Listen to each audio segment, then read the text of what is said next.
year 1303, Westminster stood as one of England's most important hubs, lying just to the west of the bustling city of London.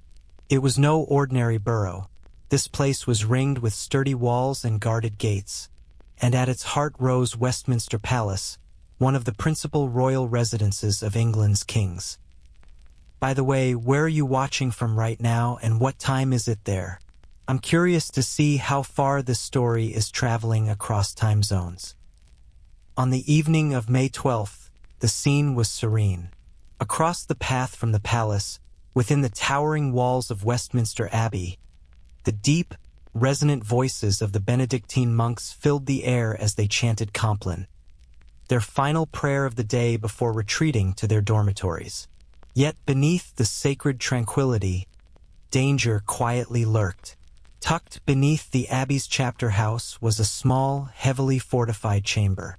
Behind its solid door rested the crown jewels and the royal treasury, treasures so valuable that they were about to tempt fate itself.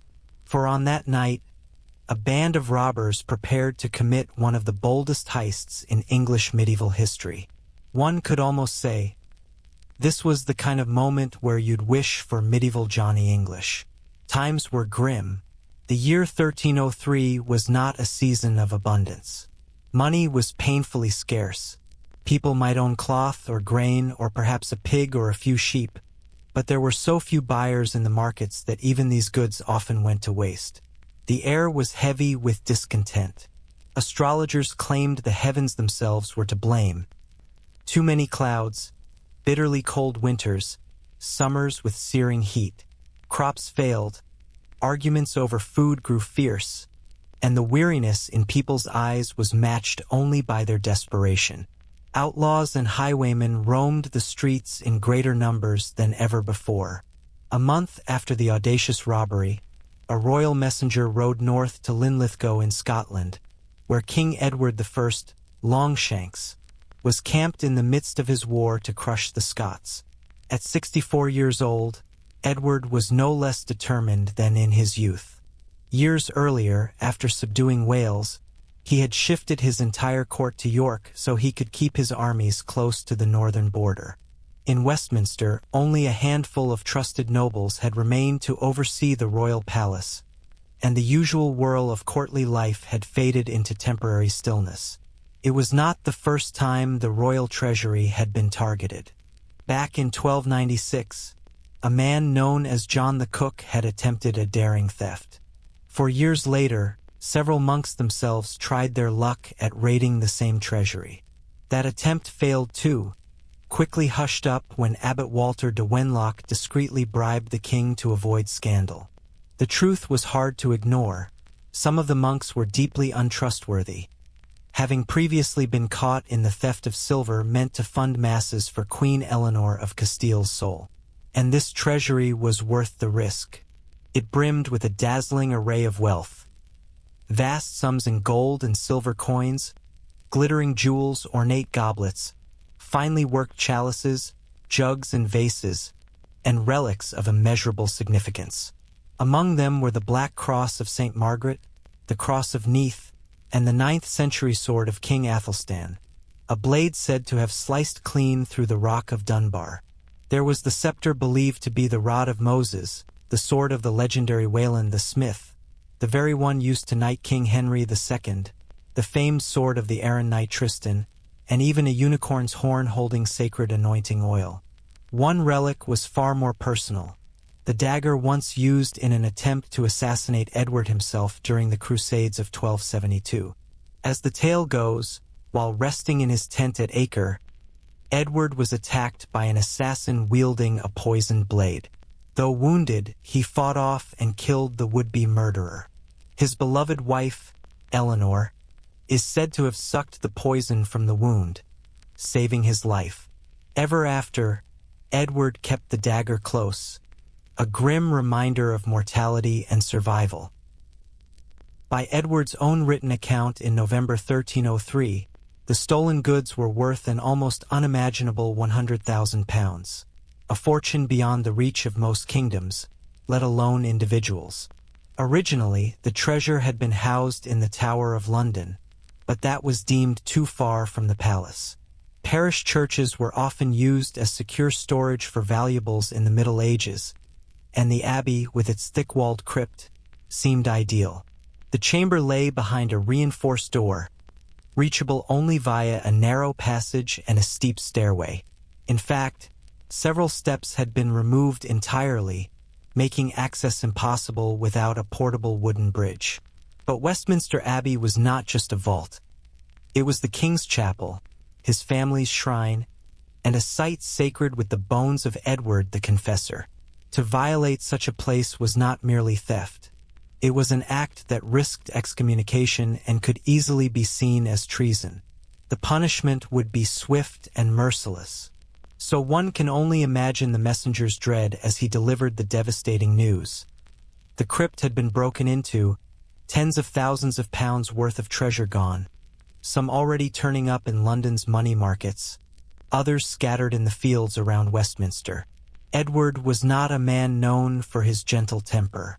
Already teetering on the edge of bankruptcy thanks to his obsession with subduing Scotland, he had taxed wool, squeezed the church for greater tithes, and borrowed heavily. Those treasures could have been used to secure more credit, and now they were gone. It was more than a humiliation.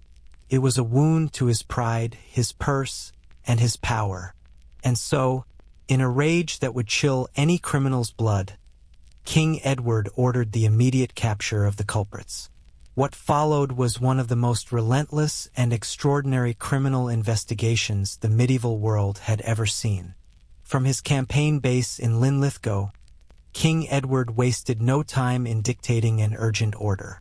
In his own words, he commanded that the knights and all upright, law-abiding men of London discover exactly who had committed the audacious crime, who had been privy to its planning, who had aided the culprits with counsel, shelter, or tools, and who had knowingly handled the stolen treasure.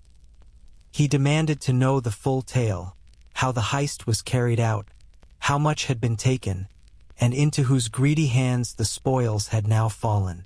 To lead this investigation, Edward dispatched John de Drokensford, keeper of the king's wardrobe, along with a panel of royal justices. This was no petty theft. The plot had been brewing for months. Hemp, a common crop in medieval England, played an unexpected role. By late 1302, the conspirators had sown hemp seeds along the outer wall of the chapter house and around the abbey's cemetery. By the following spring, the plants had grown wild and tall, in places reaching nearly 2 meters, forming a dense green curtain that obscured the chapter house walls and concealed the small crypt windows just above ground level. Between Tuesday, April 30th, and Friday, May 3rd, under the cover of darkness while the monks slept soundly, a man known as John the Mason lay hidden in that swaying sea of hemp. For 3 consecutive nights, he worked in silence, chiseling away at one of the crypt's window sills to pry loose its iron bars.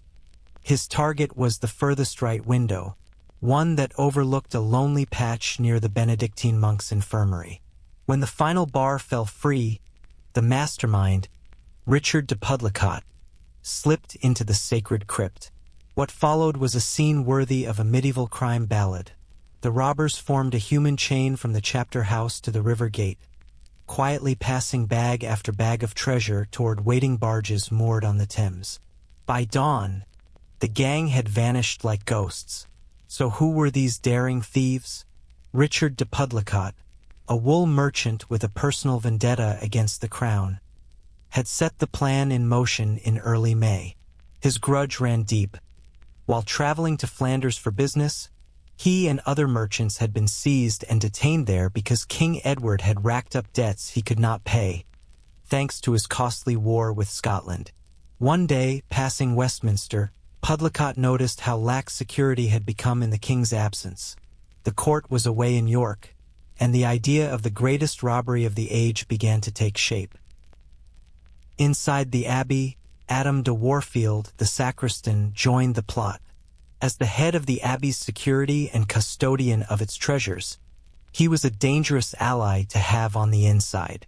William Palmer, known as William of the Palace, was also drawn in. Acting as lieutenant in charge of the royal palace during his superior's absence in Scotland, Palmer had another advantage: his position as deputy keeper of the Fleet Prison, which gave him access to some of London's most seasoned criminals. On June 16, 1303, royal justice closed in. John de Drokensford, now in London, issued a stark proclamation. Anyone with knowledge of the theft must appear before the Guildhall by the coming Sunday, before the hour of vespers, or face forfeiture of life, limb, land, and chattels. The very next day, William Palmer came forward. To save his own neck, he betrayed the entire network. Raids swept through Westminster Abbey and its grounds. 10 monks were seized and locked in the tower. Interrogations followed, and soon names tumbled out: Richard de Pudlicott, John of Newmarket, and more. Arrests were made at their homes, many of which contained stolen royal goods. In Palmer's own chamber, the investigators found the Cross of Neath and even the sacred unicorn horn tucked beneath his bed. The jury of Bread Street Ward declared that Pudlicott had broken into the treasury and that Warfield and Palmer had knowingly aided him. The annals of London record the grim outcome. Palmer and 4 others were dragged through the streets and hanged at Smithfield. Pudlicott, refusing to implicate the clergy or his closest accomplices, insisted he had acted alone. For his silence and his crime, he too met the noose. Warfield, despite being convicted of concealing jewels stolen from the king, was eventually released, as were the 10 imprisoned monks. But freedom was no gift. He didn't live long afterward, his body frail and his spirit crushed. Then comes the infamous legend. After Pudlicott's execution, it was said his skin was flayed, dried, and nailed to a door of Westminster Abbey as a grim warning to would-be thieves.